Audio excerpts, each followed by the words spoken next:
Welcome to the Epic Tales from the Sewers podcast. Grab yourself a slice, strap into the party wagon, and hang on tight.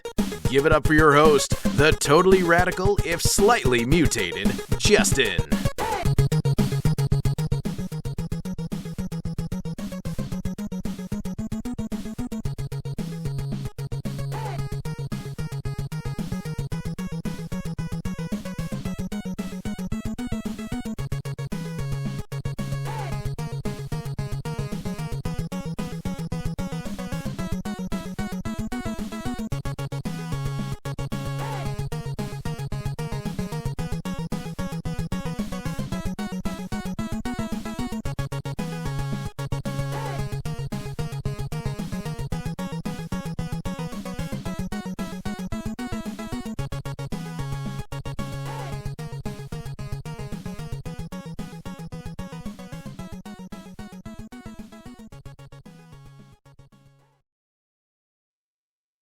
And welcome back to our show, Epic Tales from the Sewers. I'm your most excellent host, Mr. Justin Cooper. And with me today, my guest tonight is artist Matt Flint.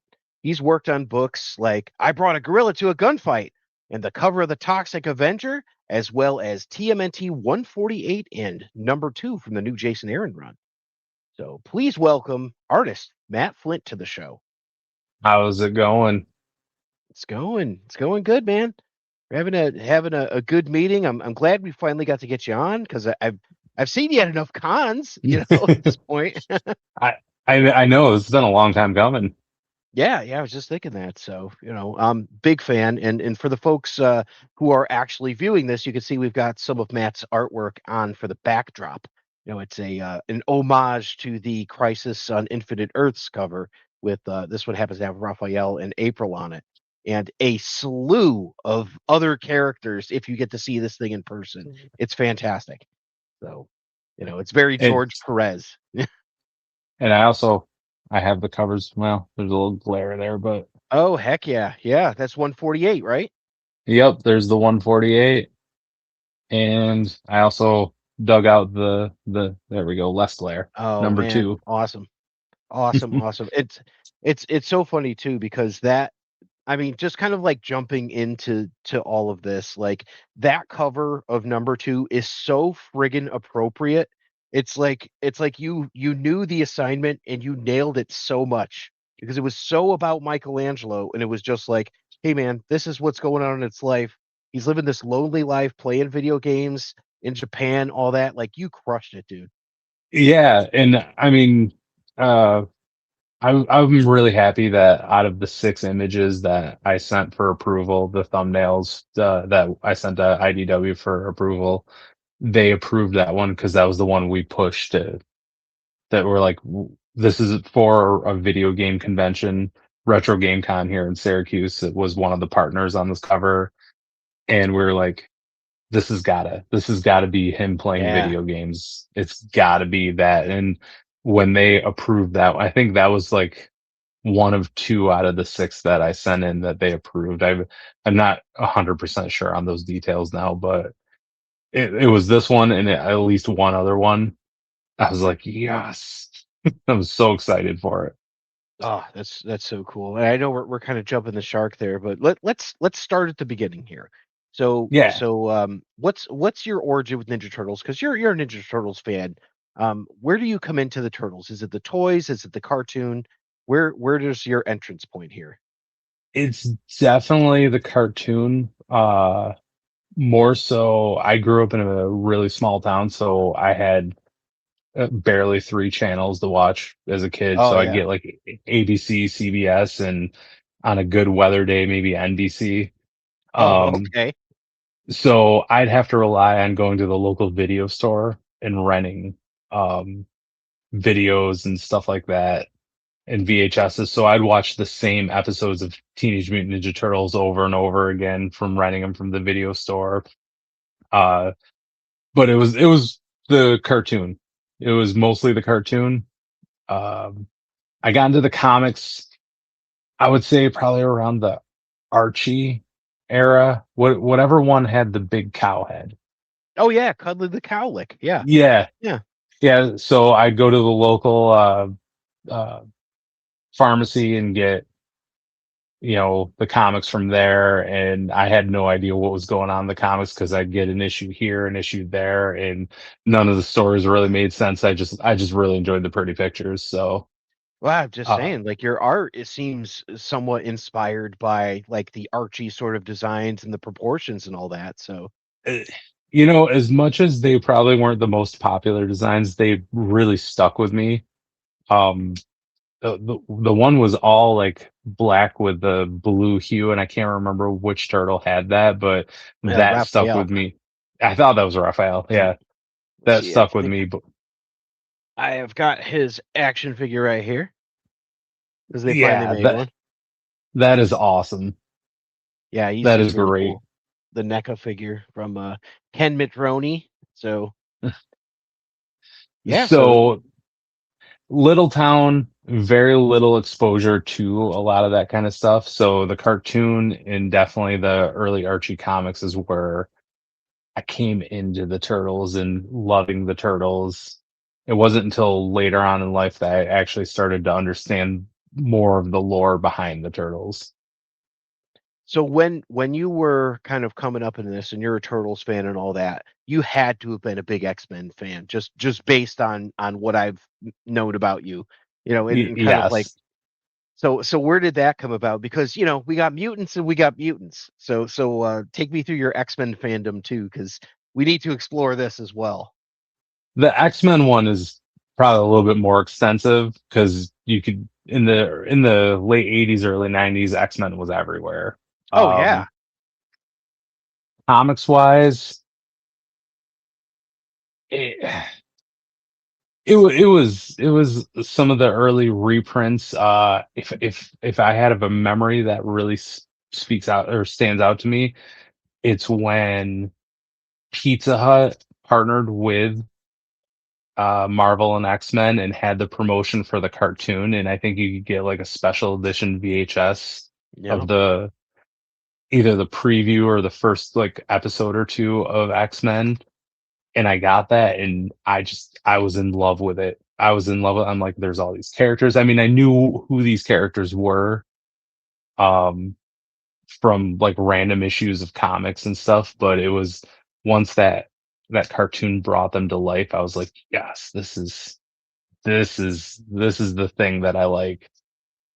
I So I could tell that you were a big animated series fan because you feature a lot of Jubilee, at least that I've seen it in the art, and I'm like, this guy actually likes Jubilee, so that's really cool because I love yeah, Jubilee.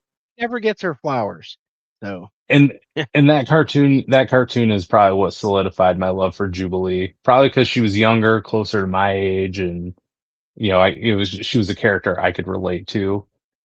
But the the cartoon was great. My aunt, since I didn't have Fox kids growing up, my aunt would tape episodes of the X-Men and then bring me a VHS of that so I could watch it like every other week or something like that. So the first couple I love seasons. that you said that. Yeah, that's I used to have a VHS tape, and I used to tape it every Saturday at 11:30 on Fox.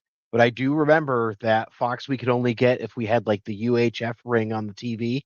So I totally I know what you're saying, and I'm like, yeah, man. And you would just pray that it was a new one. That's like, oh man, don't be a rerun, It's amazing how far we've come. Oh yeah, you can watch every episode if you want, like right now. So Yeah, of all these and shows, of Turtles, of everything. and I have. You bet that I've gone through the X-Men at least once. Nice. Are you watching X-Men 97 and all that too? Yeah, the new season hasn't dropped, right? No, no, I think it drops in Oh, June. okay, cool. Every once in a while I feel like I'm missing a show because I don't have as much time as I used to watch Yeah. things. But no, X-Men 97 was great. It was a great sequel to the original series. So I'm enjoying it. I think the animation, if anything, I'm enjoying the animation Oh yeah, more than the yeah. show itself. I could totally see that because it's so clean and just like looking at it, you're like, this is just something special and different. And man, did they make Cyclops cool, you know? Yes, yeah, that opening sequence of him just coming out of the Blackbird and using his blast to just like bring himself to the ground. Oh man, So that was cool. great. That's so cool. And I mean, like talking about X-Men with Turtles is incredibly similar because we've got another team book with supposedly teenagers, maybe a little bit older on the X-Men, but they're mutants and they're mutants. They're outcasts of society, a lot of similar themes and things like that, prejudice against them, got to stay hidden, things. So it's like there's a lot of overlapping themes between them. It's Yeah, very, very surprising to me they've not crossed over yet, but we got the X-Men and Star Trek. We got that. So, yeah. yeah. And a couple of years ago, I went through the entire series of Star Trek because I realized that how little of Star Trek I've seen. So I had just gotten done watching Enterprise, and I realized I never watched the original series or anything like Oh, that. come on. Yeah. So I watched pretty much everything as much in chronological order as I possibly could. So this It, is interesting to me because behind you it looks like you have Ahsoka Tano on a poster back there. So you're obviously a Star Wars fan. yep. So as a Star Ahsoka. Wars fan, how does Trek play into that lore? You know, I still think that in a perfect world, the world of Star Trek and Star Wars could coexist in one universe. They were just vastly different and vastly apart. Like they just haven't met yet. But Okay. I I like the political tones of Star Trek, and I like what just the overall lore of it, and the idea of this world came to be because the US went into like a deep dark nuclear war and figured out that they needed to do something better, and that's when the Vulcans decided that we could learn how to do warp and all that kind of stuff. And I'm like, there's such a very human element to Star Oh yeah. Trek, and definitely mirrors the world as we live in it. Star Wars, I like the fact that Star Wars, I can just turn off my brain and not have to think. Like, I mean, I Yeah. know that there's mirrors of the world as we know it, but you can also turn that off and just There's also Wookiees, enjoy. you know? Yeah, you can enjoy a space battle with laser swords and characters like Ahsoka because she's my number one. Really? Oh wow. Okay. So it used to be Boba Fett back when it was before it was cool to like Boba Fett. It I was I only grew kind up of cool. I grew up in the '80s too. I know because I remember seeing that send away figure with the firing missile, and you're like, wow, that's like the coolest thing I've ever seen.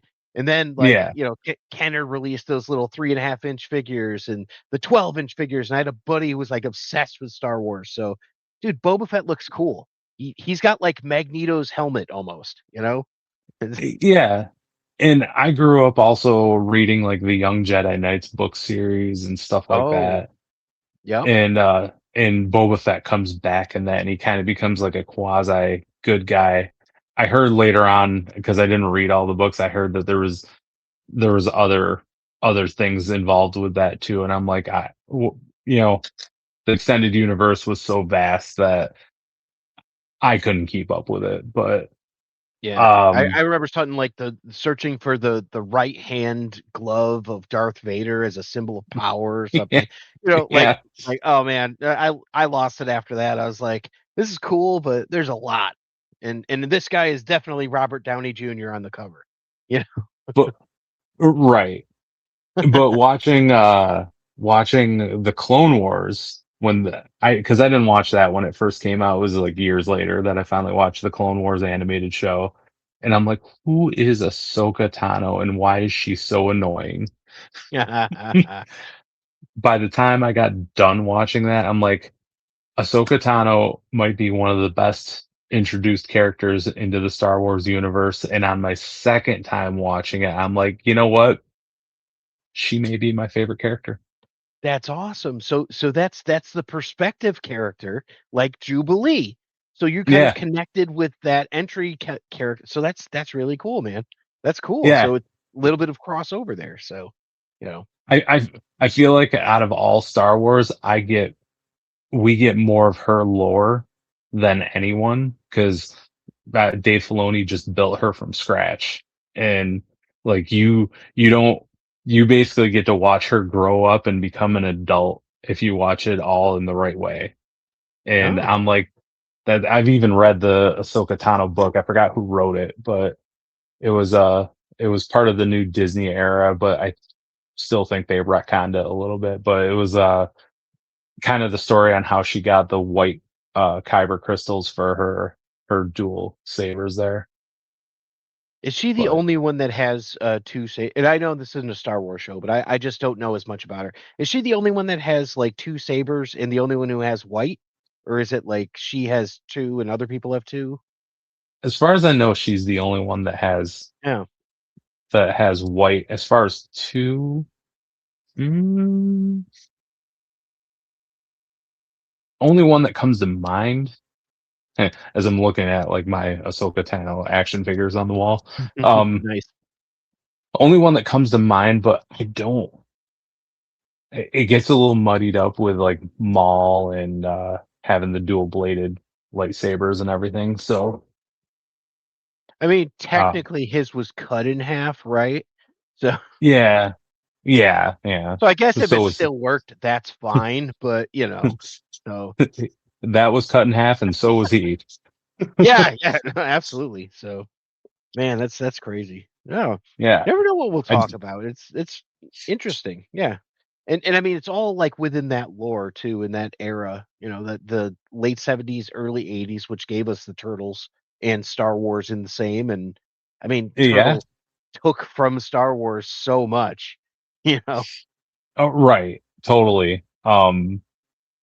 I mean, I think everything that we're kind of a fan of kind of takes from Star Wars in some way or another. Like the, all of this is a 6 degrees of Star Wars. Yeah, I mean, Technodrome, kind of, right? Like it's right That there in your face. You're like, this is the Death Star, guys. You know. right. A, So a yeah, band a band of misfits, of different backgrounds and or different tastes and interests, all kind of coming together to overcome an evil. Like there's mhm. tropes. There's definitely tropes. Oh yeah. Yeah, absolutely. So But yeah, it's funny. I mean, I knew that that was based on the Death Star, but it's like you don't think about it, and it's like, yeah, it's kind of the Death Star, but it's on wheels and it has a giant eyeball on top. You're like, oh yeah. yeah, that's kind of on the nose. I mean also when we're younger, we're just like all of this looks cool. Yeah, So it's totally the rule of cool. Absolutely. That's why half the mutants from the show and all that were just so cool. You know? right. You, Were you you an had action your figure guy with the turtles? yes. Did you collect them? Yeah, I think I had most of the original line. I mean, did I open them up and beat the crap out of them? Sure. Oh, good. Uh, Yeah. so I think I had all four turtles. I had Shredder, April, um, Bebop, Rocksteady, all like basically the whole line. I vividly remember the Baxter Stockman toy. Oh yeah, the fly. Yep. Yeah. I don't think you could break that toy. I think that you could break someone's head by throwing that toy at their head, but Yeah, he was pretty solid. And he had like the yeah, spiky hair. So absolutely. yeah. But it was such a cool design though. Um and I also had one of my favorite Turtles characters, which is a side character, Mona Lisa. Oh yeah, and that's the commission that I got from you was a Mona Yeah, Lisa. So I have that in a yep, sketchbook. Huh. yep. So um she was always one of my favorites. I today I could not tell you why. And we're gonna cycle back around to Mona Lisa later on. There's I think I've told you about this before, but we're gonna cycle around back to Mona Lisa and Okay, how she okay. inspired me. So, Yeah. No, I but I can understand where you're going there, so that's yeah, pretty good. So yeah, and yeah, at some point, I think there's just so many toys that came out that like my mom was just like, yeah, you're not getting more of these, but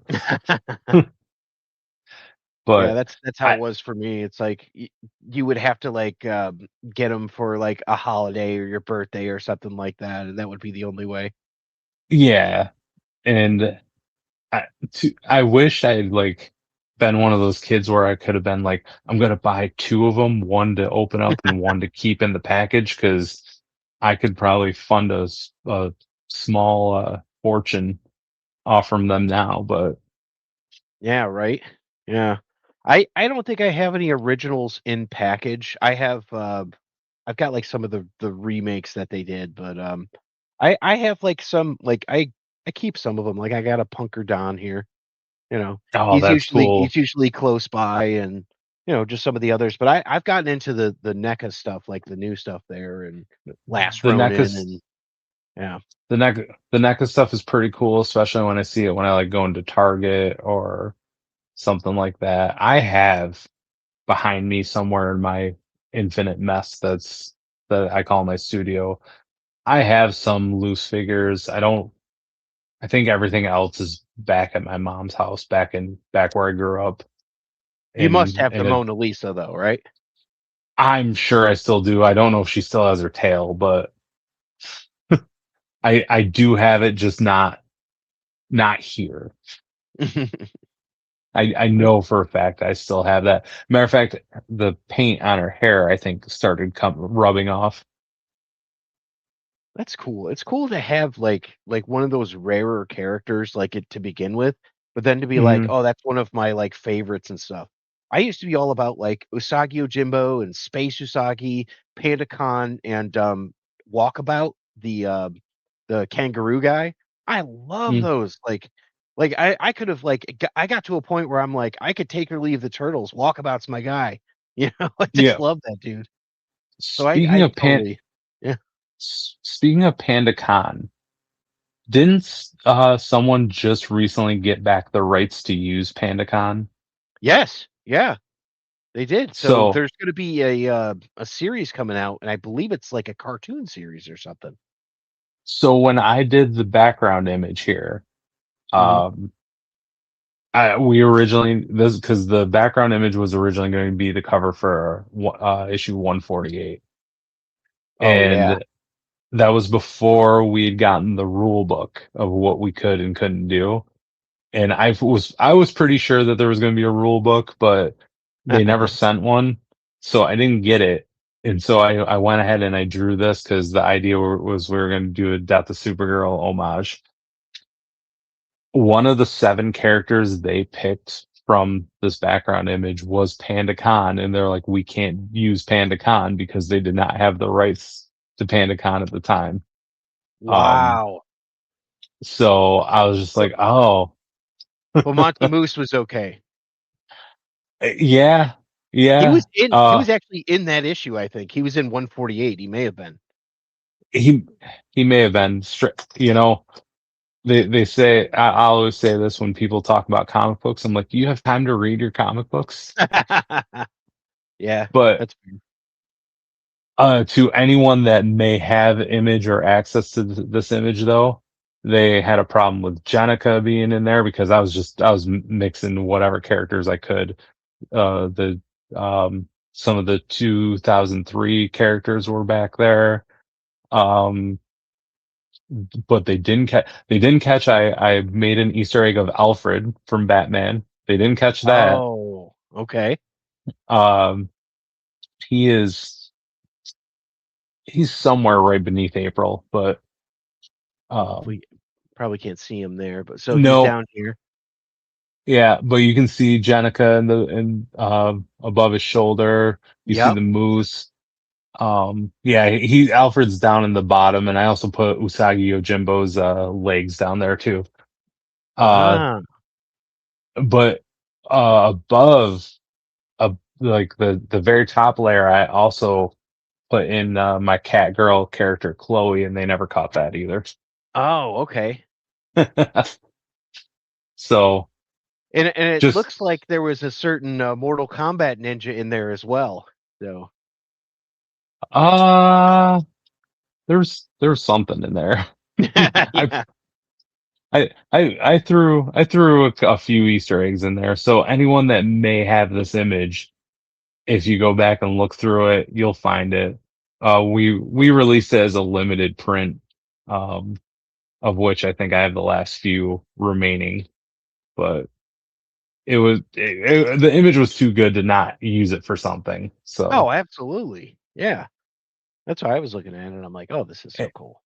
and the final image is actually has added characters to it than the original pencils as well, because I kind of balanced it out digitally with adding some extra characters. No kidding. Yep. So the Yep. final print does have PandaCon. I think I left I left PandaCon in the print. I was like, nah, I'm I'm releasing this myself, so whatever. Hell yeah, dude. That's awesome.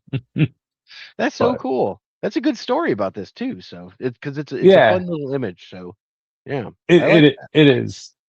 So I mean, it was unfortunate that in the end we couldn't officially use it for the 148 cover, but I do like for the 148 cover that it was just 100% my idea, because I had 3 weeks to come up with something, and I studied all of the IDW covers, saw what they liked, and I had the rule book at that time, so I was just like, oh, okay, this is what they want.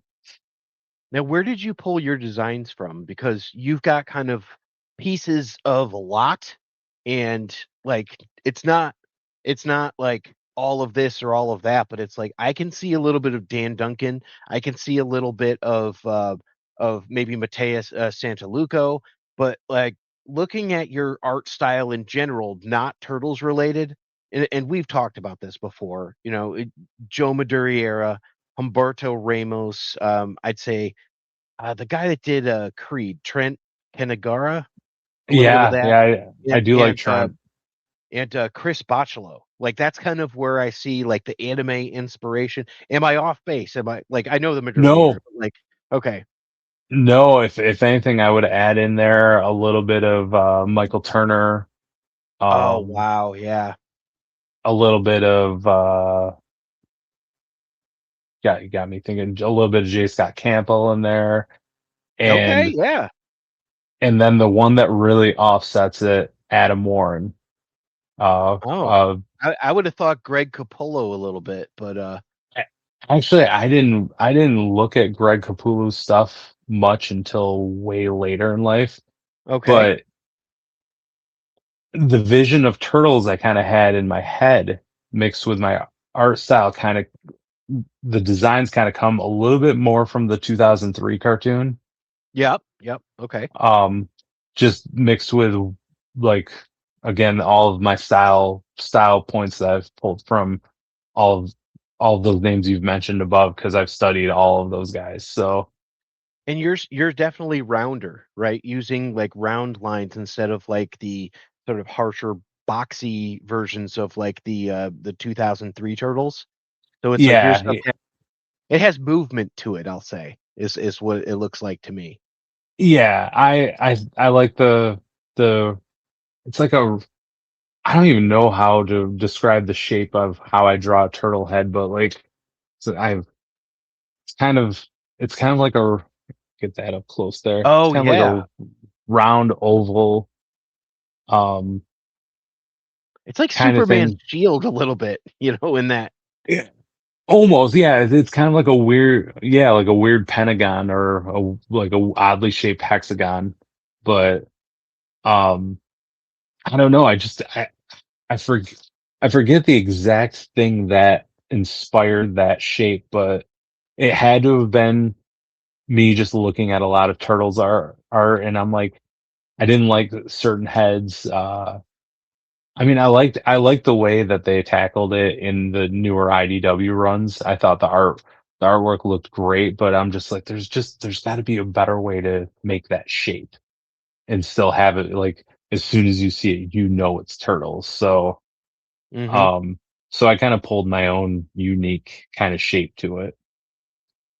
I was talking to Ben Bishop not too long ago, and he said that every time he showed something to Kevin Eastman, Kevin would go, "Wider, wider, make the head wider, wider," like that. And I'm like, oh, okay. I'm like, that's interesting perspective from the Grandmaster, like make it Yeah. like because then you get to a point where it's like, what is this? Like, I don't know, man. Like we're getting into like crazy action figure that's stretched out, so it's like there's got to be a good medium to that.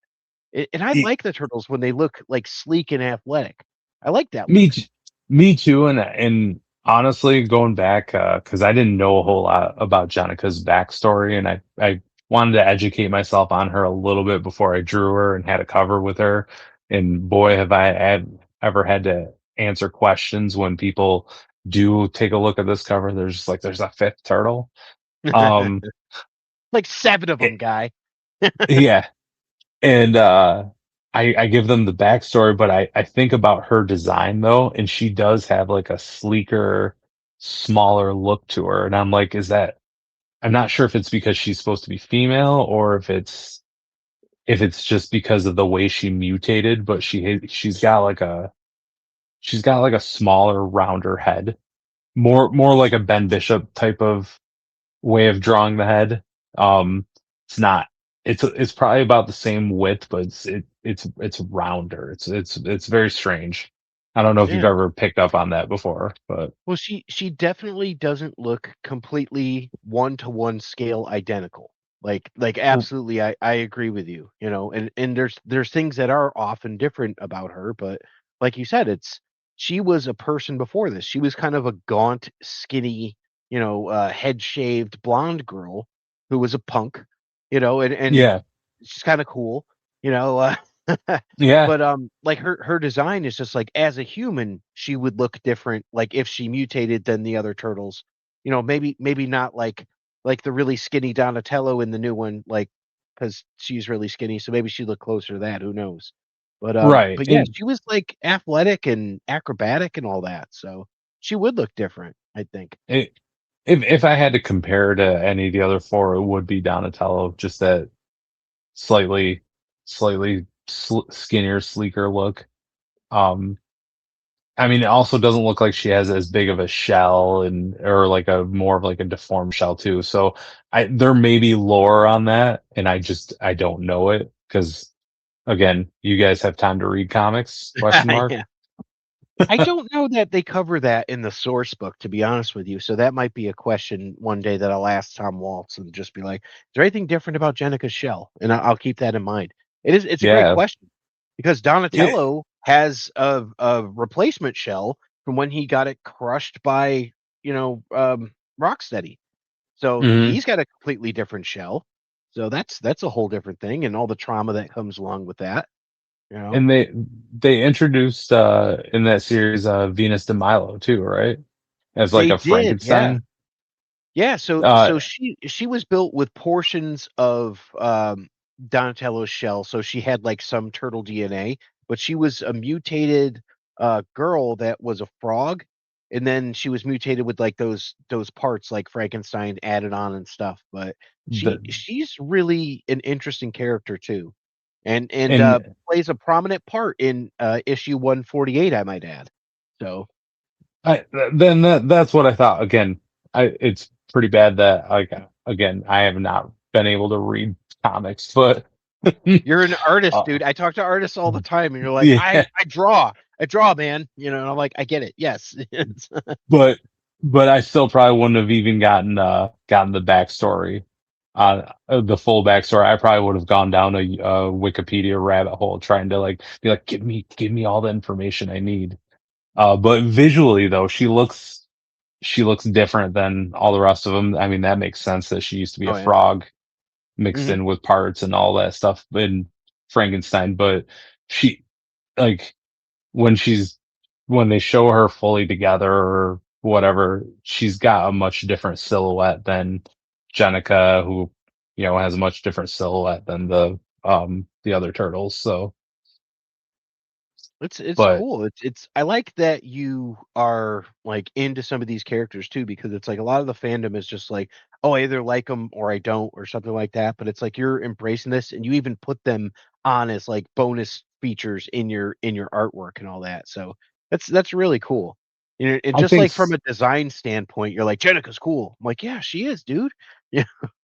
I mean she's kind of like female teenage mutant ninja turtle Wolverine with her claws and Hmm. everything. And I mean it's cool that she used to be an assassin. I'm like, this is great. Yeah. So anyone that doesn't like it, like, I'm sorry, but that's kind of cool. I think side characters sometimes are more fascinating than the main characters of the story. So this is interesting too because I know you're an anime fan, right? You have to be Yes. an anime fan. I So, s- Going back to growing up, yep. later years in life, I went from having barely three channels to direct TV.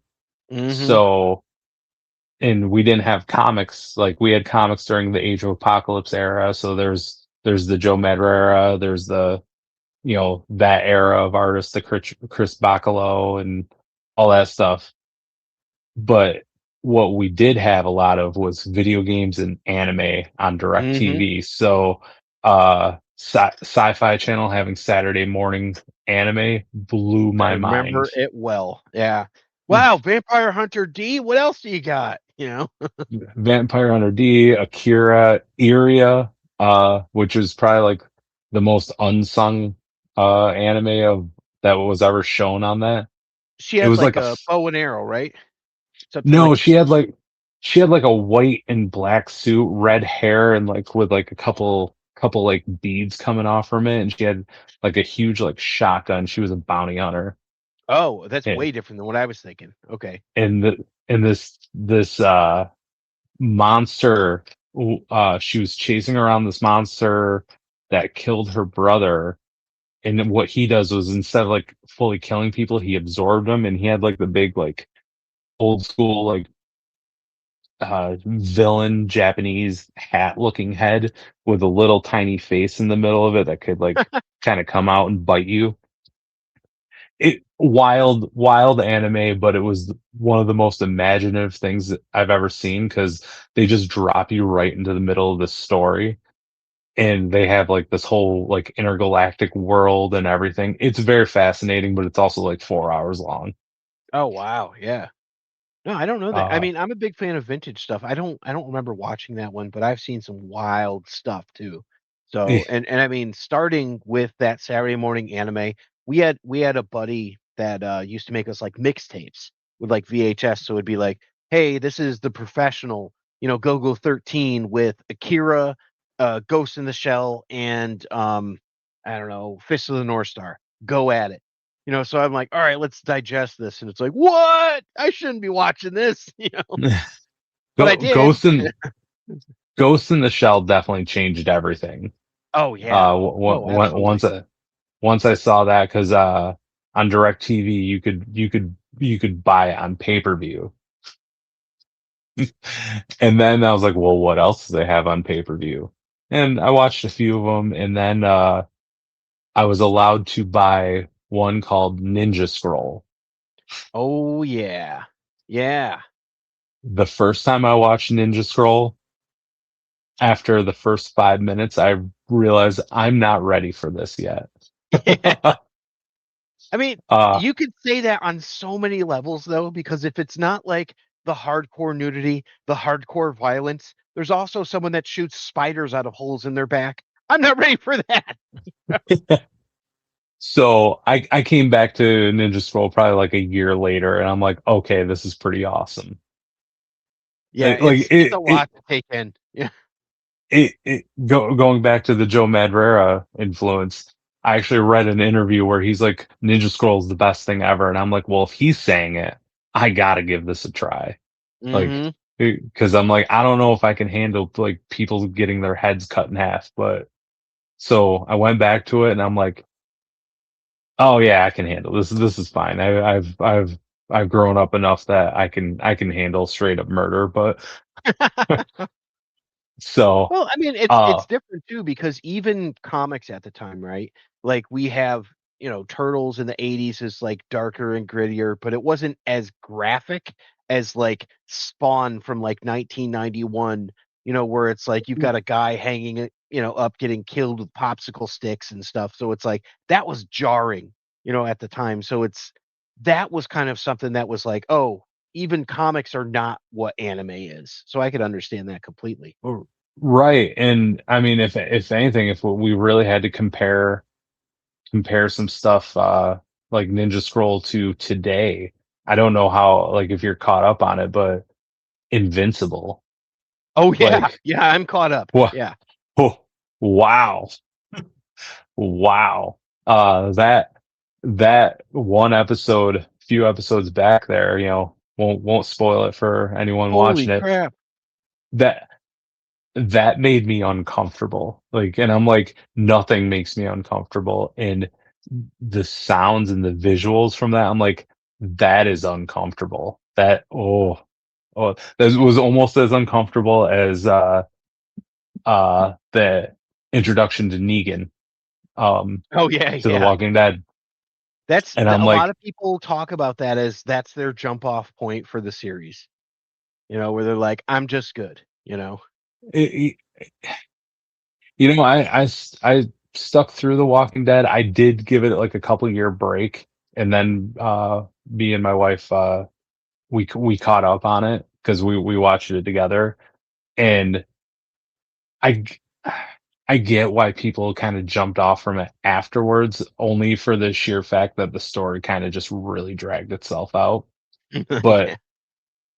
I'm like, I'm 7 seasons into this. I am all in on this. So It's funny how that dovetails, like, you've got, Glenn from Walking Dead is the voice of Mark on Invincible, right? yeah. And you brought up Invincible. Dan Duncan, who was the first artist on the IDW series, from 2011, is one of the producers and the showrunners for Invincible. So he's got his hands in there too. So, you're Okay. Okay. 6 degrees of separation. Like you're right there, dude.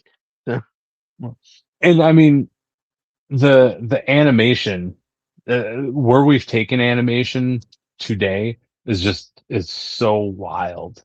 And that is actually going to bring me into the 2000, what what year was it? 2018 was when the animated series that no one really cared for the designs came out.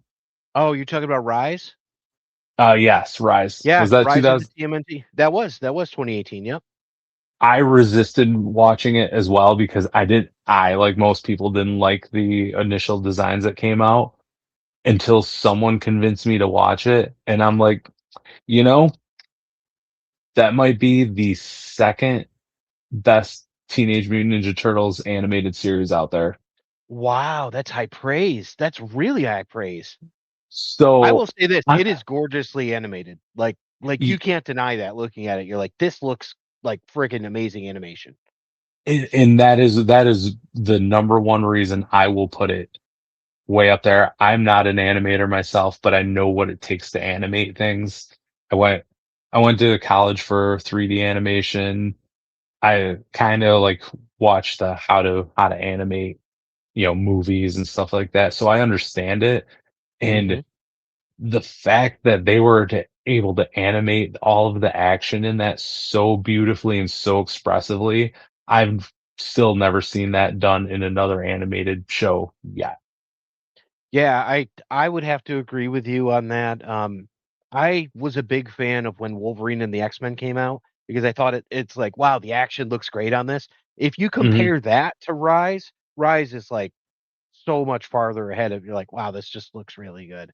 And I still I still think Rises leagues above, better than most things that are even coming out that are brand new today. So that's crazy. The movie was really cool. I'll be honest with you, like the whole story and all that, it's not my favorite version, but I don't think it's no, bad. I don't think it's bad. It's not and like next mutation level, like some people put it, you know? no, but man, was it fun. And the whole series was fun because most of it was like 15-minute episodes. You didn't have to have a whole lot of attention Hmm. into it, and it was just everything was fun. Every once in a while, maybe the slapstick humor got a little much, but then like when you're like, oh, okay, that's enough of that. Then they just brought you back in with a kick-ass action sequence. So, Yeah, absolutely. So, and you're do just you like, ever do Rise drawings? Like, I didn't see any on your Instagram, but do you have like a Rise Donnie poster? no, no, not yet. Oh, you That should, man. Like, Rise Donnie would be the one that you'll sell out of at your next show.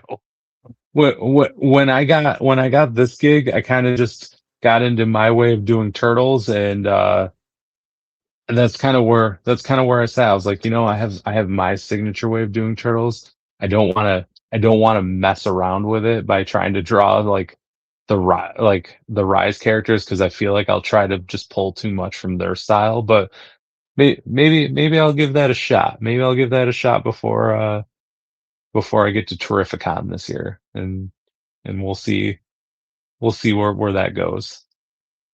Now, you're a writer yourself, and you do some of your own work too. Can you talk about like your projects? Because I know we mentioned at the beginning here, I brought a gorilla to a gunfight, but also like you've got kind of like I would say you've got like a cast of characters, like and a lot of like really cool, interesting female characters too. And now knowing how much you like Ahsoka, this is kind Mhm. of making a little bit more sense to me of like where this comes from. But can we talk about those? Okay, so I brought a gorilla to a gunfight. I think I will be having the script for issue 2 of that soon. So that'll be the long-awaited issue 2. Uh, Is that I technically ha a kaiju western? Like, what's the genre? I would consider it fantasy western. Okay. Basically, the idea is Penny is a blonde bombshell bounty hunter in the West. She's very attractive, and she partners up with Moki, who is a African lowland gorilla. But he's supposed to be 8 foot tall, but I definitely drew him to be a little bit bigger. And she can kind of ride him like a horse, That's like awesome. on his back and everything. And she's out looking for a bounty. We introduce Moki by kind of crashing through a bar. Like the whole first half of the issue just takes place in a bar, and it was it was very interesting to draw that many pages in one scene and have it work out. And I also actually, for those of you that like to look for little clues and everything, I introduce a character myself in this book that will have more of an impact. She's almost an Easter egg background thing that will have more of an impact later on in issues, because I've kind of redesigned the character now, and it's going to be fun. And that doesn't give anything away. So So, will this be a spin-off book for you? we've talked about that. I gotta sit down and talk with Mike Gibson, the writer, a little bit more, because ultimately it's his creation. But if if if he wants to explore other things in that world, and I can find a way to make her character kind of spin off in my own, then I am interested in doing my own spin off story with her. So Heck yeah. we're gonna talk about that. Other upcoming projects. I have an anthology that I was invited to be a part of. It's gotten delayed a little bit. I created my own rock star character. He's kind of like a rock star demon homage to like characters like Hellboy and Lobo and stuff like that. So he's got like the red skin, but he's got like the big anime Goku hair, coupled, you know, I just threw everything in the kitchen sink at this guy. I like Um him already. and he is kind of like Johnny Bravo, and goes out, he loves women, but he's also a giant kaiju slayer. So I plan on doing other little, like, it's a 6-issue story, or 6-issue, 6-page story. I plan on doing other little stories with him, so you're gonna see uh probably more of him after or around this anthology when it comes out. And I wrote, and this is my second time writing. So I wrote, drew, inked the story, and it's colored by my colorist on I Brought a Gorilla to a Gunfight, Michael Woods. Oh, nice. You know, I was Which, surprised too that you said you had a colorist, because seeing the work that you have like in person when I'm at your shows, I'm like, you have a really good idea of color.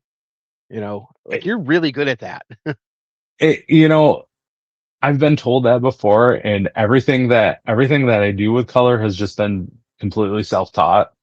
Hmm. And so I've really never had any formal training with color. I've just like most things, I'm like, I'm just gonna teach myself, and hopefully people like it. So Do you paint at um all? Like, are you like formerly a painter? Like, what's your medium that you studied?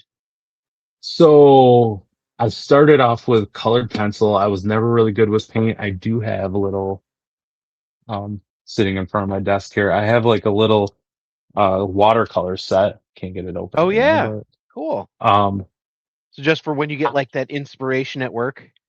I or I mean, I can travel with that thing. I don't usually use it for professional work because I'm a novice at that. My main medium, especially for the last 10 years, are alcohol markers. Um, Hmm. I can mix medium with them with colored pencils. I just actually did a color commission for someone, an Obi-Wan commission, where I kind of mixed um, the marker with the colored pencils.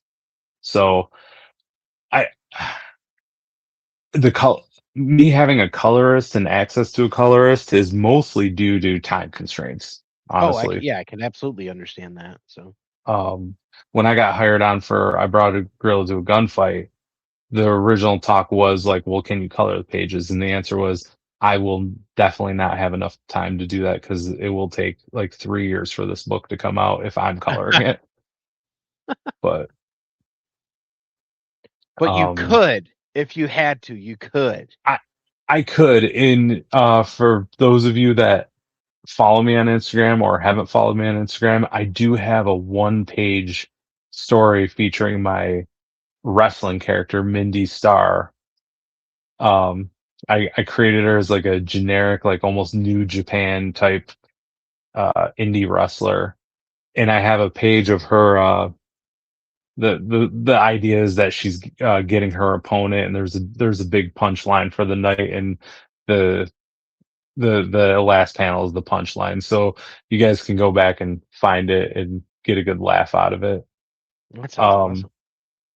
so technically, if we really wanted to get technical, this 6-page storyline was my third time writing, but It's fantastic. Like, how does it feel to be an artist with published work?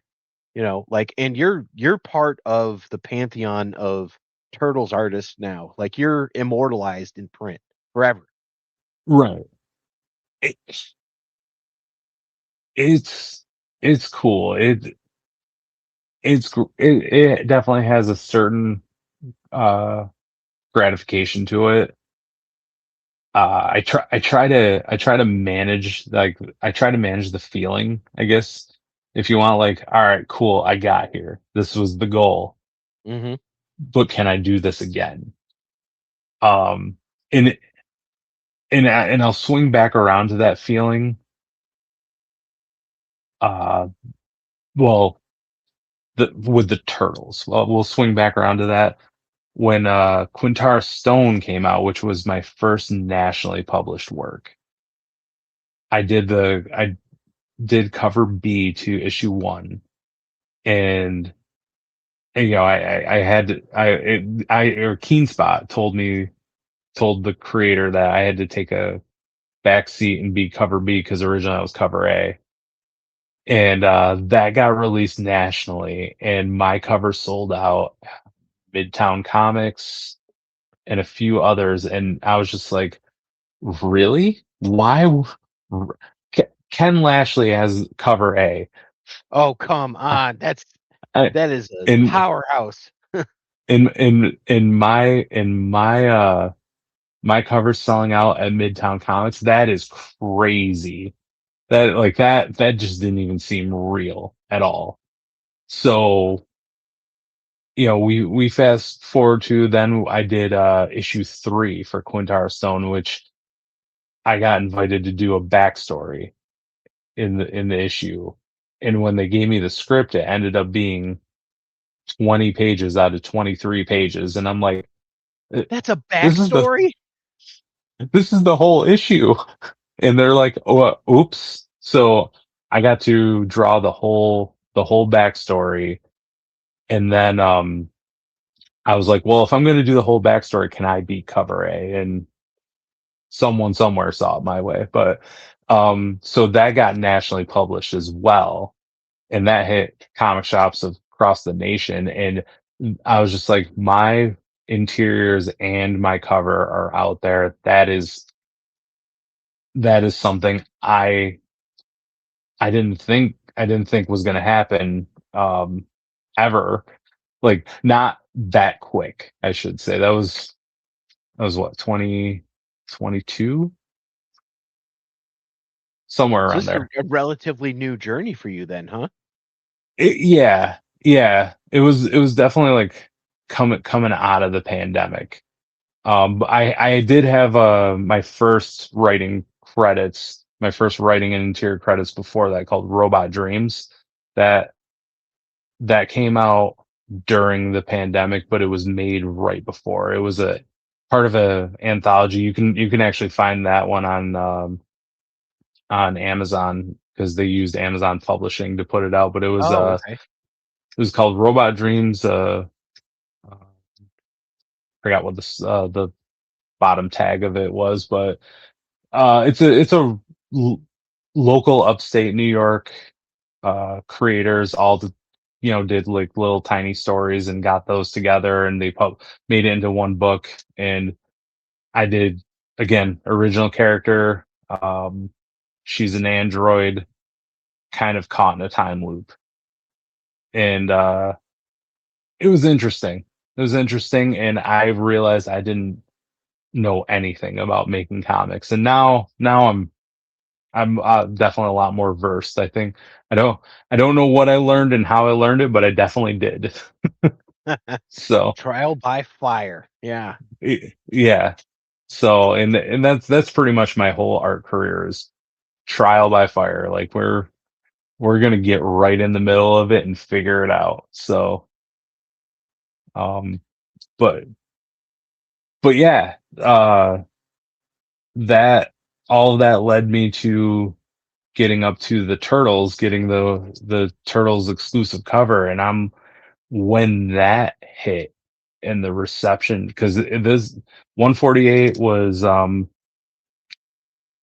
it was a partnership between, I'll pull it out right here, show Was that that off. It was a two part, 2 years ago, right? yeah, spring of 2024. It was a partnership between Funky Town Comics and Vinyl and Syracuse Collectors Con. Nice. and, and Oh, we great logos. Yeah, yeah. I love the guys over at Funky Town. We're we should be working on something here in the near future, where we're talking about that now. Probably won't be Turtles related, but it's still going to be fun. What's Um, the dream project? An X-Men book? oh my God, just any Marvel title would be phenomenal. But I have a list of books that I think would be fun, and they're doable. I would love to do like a Red Sonja and Vampirella, because That'd be especially cool. especially the characters, they're curvy, they're all that kind of stuff. I have an idea for one, actually. It's all done. We'll see what happens with it. But the reception to 148, though, blew me away. Like, excuse me, when this came out and I saw it in print, I'm like, holy crap, I am on a Teenage Mutant Ninja Turtles That's cover. so This cool. is crazy. Like, uh, 7 to 10 year old me would be like, wouldn't believe it. Wouldn't believe that one of my scribbles got on a cover for this title. I was ecstatic. And And you got in before the series ended, you know? yeah, yeah, and that, I mean, that was one of my worries, was like, it's 148. Will people even care? All that, like, all of a sudden the doubt starts creeping in your head. But we dropped it at Syracuse Collectors Con, and it was a Turtles themed con. We had every vendor had something, almost something Turtles. We had um, Steve Levine there as a Oh, that was guest. probably Bolaires was probably there with Steve Levine. Yeah. Oh yeah, Bullers was there. I actually know. I'm pretty good friends with one of the guys at Bullers. You know Um, Gary? Gary. Yep, Gary. Gary. Shout Gary. out to Gary. Shout out to Gary. Gary. Lives in the same city I do. So. Oh, okay. Uh, I know you are then. Yeah. yep. So. Um. We had most of the cast of the original movie there. Um, we there was a lot of guests there, and a lot of people came. A lot of people picked up the book. I spent all day talking. I'm talking about this cover, or just talking in general to fans. It was like I've never had anything like that still yet to this day. That was a crazy experience, and I was just like, oh, I feel like I am one of the celebrities. So it was kind of like a weird, overwhelming feeling, and that was just something I was not used to. And yeah, I won't forget that. That's so cool. That is just Yeah, awesome. like And you first, have like a trade dress variant of that book too. You know, without the title on it and all that. the Virgin, yeah. Yeah. The Virgin, I officially sold out of my copies a while ago. Not like, towards the end of last year, I think. So all that you're probably going to find too much about out there now is this one with the trade Such a dress. great So cover. so yeah, so we did 700 trade dress, 500 Virgin. Uh, with the partnership with number two, it was just all trade dress. So they're limited to 1,200. And going back to that rock, almost rock star celebrity feeling when we dropped the number two at Retro Game Con here in Syracuse. Um, that also felt like it was like another, like, crazy weird thing happening, because the same convention we had six Baldur's Gate 3 voice Yeah. actors. Man, they And draw the lines, don't they? Wow. so that show was the first time I think a Syracuse convention had 12, I think they said about 12,000 attendees at it. And you want to talk about me never stopping talking? I By the time Sunday night came around, I couldn't talk. Like, I was too busy trying to talk over convention noise, that I kind of lost my voice. So How crazy is that? I was telling someone at the last con that I was at that you can only ever hope to capture about 10% of any population at any sort of event like this, right? So even right, if even if that's for you 1,200 people that you spoke with, holy crap. You know, I mean, as opposed to like 12,000, just 10%. Like that's absurd. You know, it's like a yeah, lot. You know, yeah, there's only so much time you have. You know, right, I, right. And it it was a crazy show. Like, I I had my fan, I had my paint marker, so I was signing these, and I always sign this book up here. Shout out to King Judge and whatnot. We call this the King Judge window. Nice. He was he was the first person to get it signed, and he wanted it signed up here, so we've named this the King Judge window. That's sick. Uh, Yeah. a super awesome dude. If you guys are on whatnot, give him a follow because he's a great dude. So That's so cool, um, man. Like, yeah. So there's a lot of stories and a lot of emotions centered around these two covers that they were definitely the turning point in my career. And so far. now so far. Um, and this year started off pretty good. I've talked to a few people now about potential things coming up in the future. So, and if those things don't come to fruition, we're gonna cycle back around to Mona Lisa and her Mhm. influence on a design. So I have an idea for a book, and I'll give you guys like an idea of what I want to do. I have a character. Her name is Danny. Excuse me. She is an alien from an alien race. She comes from you know, I haven't named the planet yet or anything, but her alien race is invading the Earth, and this Earth is set in kind of like a retro future setting. So it's like an old town. I would say it's like loosely based out of like 80s, 90s. So you got like some modern nuances, like some people have cell phones and stuff like that. But Um, there's a lot of jean jackets and mullets, and jean jackets, mullets, definitely grounded. I want to have I want to have the car from Better Off Dead in there. oh hell yeah. Because speaking of influences and everything, Better Off Dead is my favorite movie of all time. Oh, that's a cool one. Where's my Yeah, $2? yeah. And it's not even for the $2. I just think John Cusack's character and that is just a very likable character, and just the overall setting.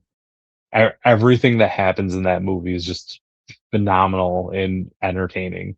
Like especially as I'm a a little big fan of brother. Charles DeMar. He's my absolute hero.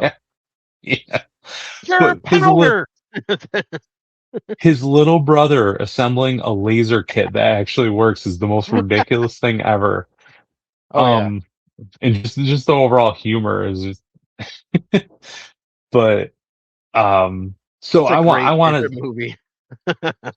I want it set in a world kind of like that, but like maybe like some of the ritzier people have cell phones or something like that. With some modern nuances, so it's not fully like, hey, this is confined to like 1988. No, I want it to be kind of timeless, but just have that retro vibe to it. And it's small town, uh, group of early 20 somethings, maybe late teenagers, kids that they have nothing to do. Like I grew up in a town quite like that. They have nothing to do, and So they're they go out and out. cause trouble. They're out causing trouble. They're playing with some family dollar style laser guns out in the woods or something. End up accidentally thwarting the alien invasion with laser tag guns, essentially, Oh, like I just love that. completely obliterating their ship. And I'm not even giving much of the story away by this, but Danny, the alien, she finds a way to survive it. She becomes friends with them. I kind of want to be like a friend adventure type book, um, with a lot of humor. Definitely some adult humor in there. Not. I'm gonna try to keep it to PG-13. Um, and I have like two story arcs I think planned out for this. I just gotta I just gotta flesh it out and balance it out, and then yeah, then that's going to be ready to be drawn. So That is so cool. I look forward to that because it's very reminiscent of the Mona Lisa. And like I said, that's what I bought from you is a Mona Lisa sketch. So that's really yeah, cool. so Danny definitely is inspired by Mona Lisa. Um, and I like if you come find me at a show or something like that, I have a few stickers of her, like especially her early designs and everything. I've made her a lot more sleeker now, and yeah, I think she's just gonna be a really likable character along with some of the other characters I've made for this book. So if if I don't get into a lot of projects this year, I'm definitely gonna start working on this book. The thing that surprised me is because I knew you a little bit from meeting you a little bit, and I'm like, I Mhm. know we're sympathetic. I know we're friends and stuff like that, but I couldn't pinpoint what I really liked about you as a person. And now you remind me of artist and writer Terry Moore, who does Here. Strangers in Paradise, does Okay. Rachel Rising, Echo, and all that. Strong Mhm. female characters like that that are drawn like spectacularly, and it's like you have kind of like that vision. You're like, well, this is the story I'm going to tell and kind of do it that way. And it's like I see that in you and like that element of creativity and like humor and stuff. So yeah, and I mean even a monkey, if you check out Motor Girl, you know, there's a big monkey, so a gorilla. So You know, that's kind of where I'm going. I inadvertently grew up with a lot of Terry Moore stuff because whereas going back to I didn't have comics so Hmm. much, I had Wizard. Wizard was Yes. my comics. So, Yeah. and Wizard constantly had Terry Moore stuff in it, constantly to the point where I'm like, what is this book even? But that was my comics. That was my access to comics was just Wizard magazine. So, um, I got a lot of my stuff, especially my early drawing influences and stuff from Wizard magazine. So it would make sense that some Terry Moore is in there. Yeah, yeah, yeah. So you're going through and you're drawing, learn how to draw comics with Bart Sears, and you Yep. know, I was just across the row from Bart Sears this past weekend. So no kidding. yeah, Oh my God, yeah. dude, that's like a freaking dream come true. I was just like, wow. I did an interview one time with Jim McLaughlin from the letters, you know, the editor, and I met Garib Sheamus one time, and I was like, Garib, and he's like, I don't do that anymore. I'm like, okay. It was pretty fun. Man, Wizard Magazine, that's such a great one. Yeah, that's awesome. And I think that was one of the times we had like Madureira featuring on the covers for those, and he did like a Ninja Turtles cover for it. So like bringing everything full circle. So Oh, that ninja, is that the one where like it's like super dark and really all awesome? Like red, all red masks too. Like you could take that now and put it on a cover, and it would sell like it would sell out. Absolutely. oh yeah, yeah.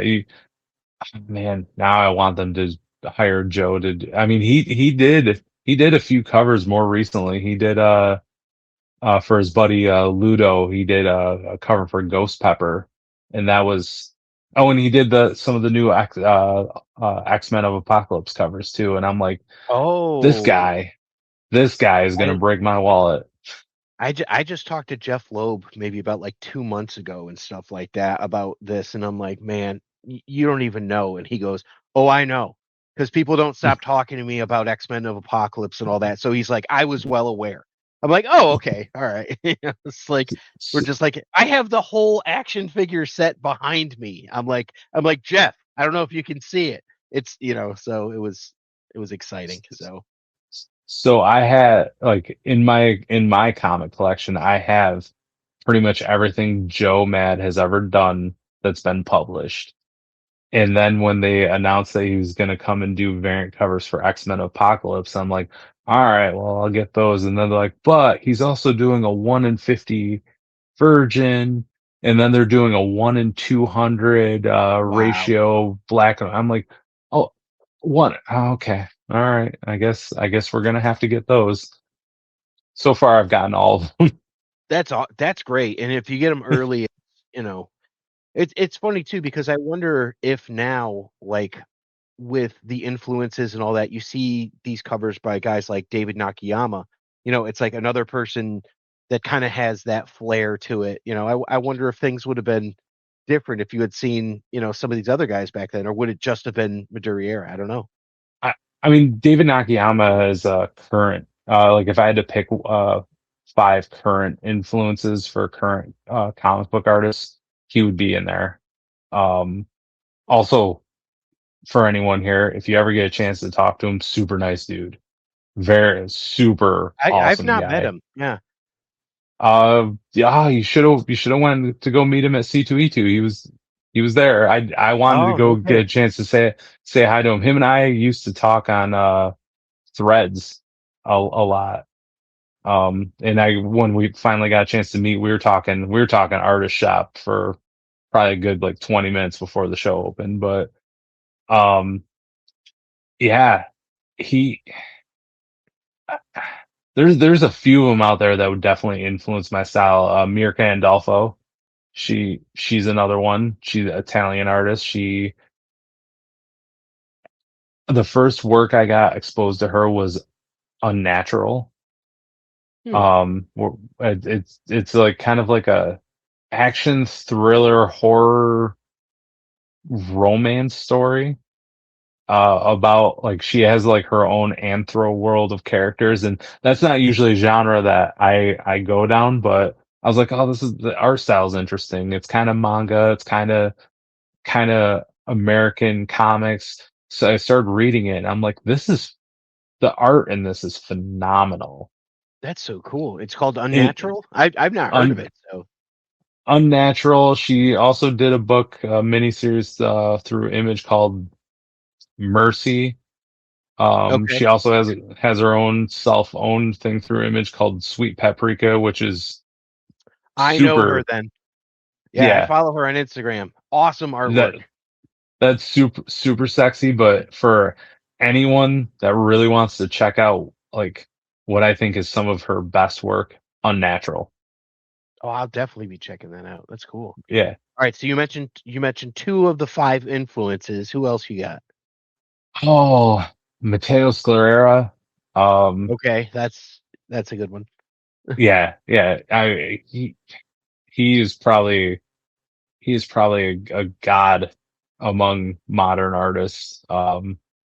That man, I I'm looking forward to his new Kickstarter book when that comes out because I did back it and I got the artist edition. And his pages he drew 1-to-1. So like so basically the size they come out in print is basically how he drew it, and I'm like, or the size he drew it, and I'm like, that is crazy. Um, and who else?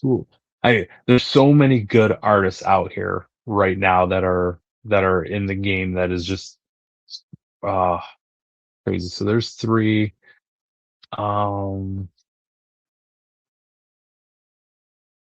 you had 3 to put works me on the too. spot. 3 works Yeah, too. We don't have to. you had to put me on the spot, didn't you? I like Like I like that we got to talk about Nakayama because I see that too, and I see kind of like when we were talking about like your version of color and how you have a good eye for color. I could see you doing something like that, like him, in kind of in your work, and yeah. As I could see I, that. I if I had to think of anything in my style that I steal from him is definitely the way I do highlights. Hmm. I love the way he does highlights, and I've incorporated bits of that into my own. I'm sneaky It's- like that. I sneak up on you with little bits that. That's funny. um, Yeah. We're getting close to the end here, so I wanted to bug you about this as an artist, right? Because I'm sure as a person you eat pizza. Imagine that oh, you're an artist, which you are, and you're going to draw the turtles eating a pizza in a book. What toppings would you put on that pizza?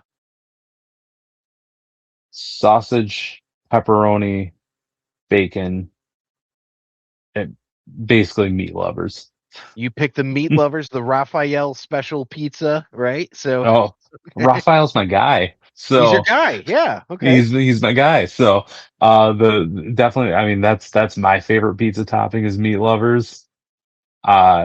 If I had to appease everyone else, I could just do pepperoni. But meat lovers, I think it makes one of the best pizzas out there. I like that you didn't go simple and you're like, yeah, if I'm drawing it, I'm just gonna make the circles and make it pepperoni and all that. You're like, no, we're adding bacon, damn it. Yeah. Yeah, we are adding bacon. I mean, more recently, we were in Chicago, and I got to have deep dish from Pequod's. Oh, you went to Pequod's, okay. We went World to famous.